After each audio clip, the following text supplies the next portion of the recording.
Victoria Mboko on breaking out in 2025. I never knew all of this was going to happen. Exclusive. After 60 wins and 2 titles, the 19-year-old Canadian tennis star jumped from world number 350 a year ago to 18th in the rankings this season. But she's not letting any of the newfound stardom and success get to her head. After the kind of gigantic leap Victoria Mboko has taken in 2025, one might think the success would go straight to the head of a 19-year-old living the starry life on the women's professional tennis circuit. Not the case with Mboko. Far from it, actually. It's hard to imagine too many teenagers, especially in her fast-revolving world, being more grounded than the Canadian. So much so that her level-headedness could be a point of difference in what is looking like a radiating future, not to mention the North American strong tennis game. I feel like I say it a lot, but it's been a very long season. Mboko said during an interview with Olympics.com, shortly before the WTA season ended with her ranked 18th in the world, which will seed her for the 4 majors in 2026. I think this is also the first time I played a full kind of schedule.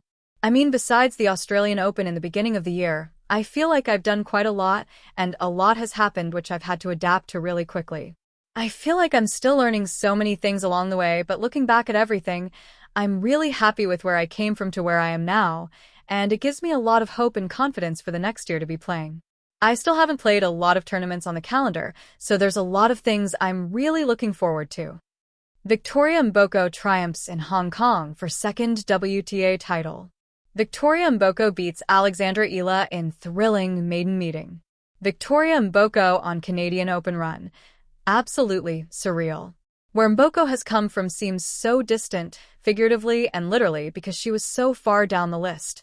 A year ago, she was number 350 and now, along with the likes of Alexandra Ila and Janice Chen, is one of the breakout stars on the tour.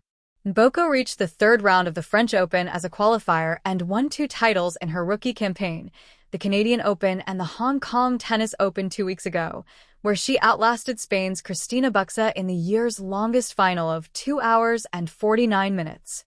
Her home WTA tournament in Montreal was the highlight of Mboko's season. There, as a wild card, she marched through 4 Grand Slam champions including Coco Gauff and Naomi Osaka in the final en route to the maiden trophy of her career, sending all of Canada into a frenzy. It was unbelievable.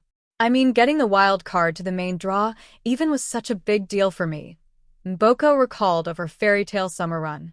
I think the Canadian Open is, for a lot of Canadians, it's almost up there like a Grand Slam. So I think going into the tournament and having that feeling that I can possibly win, it was absolutely surreal. It was an incredible week in Montreal with all the Canadian fans, and I'd say it has changed a lot of stuff in my life, and I've had to adapt quickly to it. But it was an amazing experience. What followed the Canadian Open were a few puzzling results from Mboko, who lost her first match at 4 consecutive tournaments until she stopped the bleeding in Tokyo at the Pan-Pacific Open in late October. Mboko had to adjust to life in the fast lane fast, which led to her post-Montreal slide. But she was not fazed by her funk, understanding that having to make adjustments through growing pains is easier said than done, particularly at the highest level of the sport.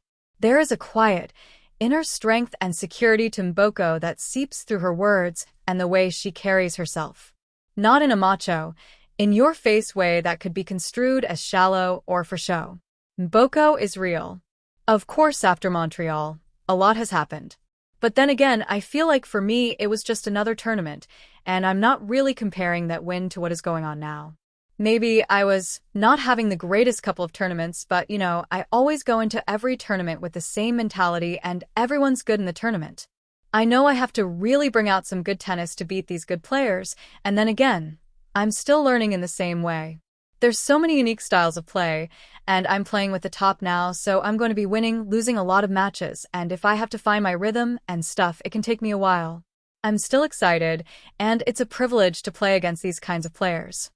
Victoria Mboko on season grind. Just enjoy the process. Mboko will call it a year with this weekend's Billie Jean King Cup playoffs in Monterrey, Mexico, where she will proudly represent Canada against hosts Mexico and Denmark. The winners of the 3-way event clinch a spot in next year's qualifying. Hope and outside expectations will rise from Mboko in 2026, off the heels of a campaign that saw her win 60 matches and crack the top 20. Sure, like any other player, Mboko wants to be in the top 10 and win this tournament, that title. But Mboko isn't about to get ahead of herself. She is much smarter than that. The biggest lesson of the year, when she stepped into the spotlight, was to enjoy the ride because she takes nothing for granted, and that is what she plans to do beginning in the new year. After all, Victoria Mboko is just getting started. I think the most important thing I've taken away was just to enjoy the process so much. I always used to remember so many players saying that the tour can be very long and it could be lonely, and there's a lot of things that come with it. I think as I start to play more of these tournaments, I start to realize what people are saying more and understanding.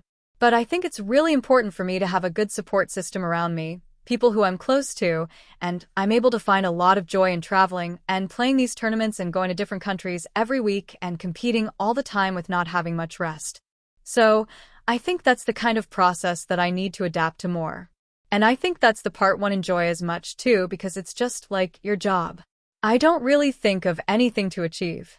Of course, the big achievements, to be winning a Grand Slam or to be top 10, those are obviously milestones but things can happen, just like how I never knew that I was going to be 22 in the world. I never knew all of this was going to happen. So I just like to let things play into perspective, and I always try my best. I've had since I was a young girl,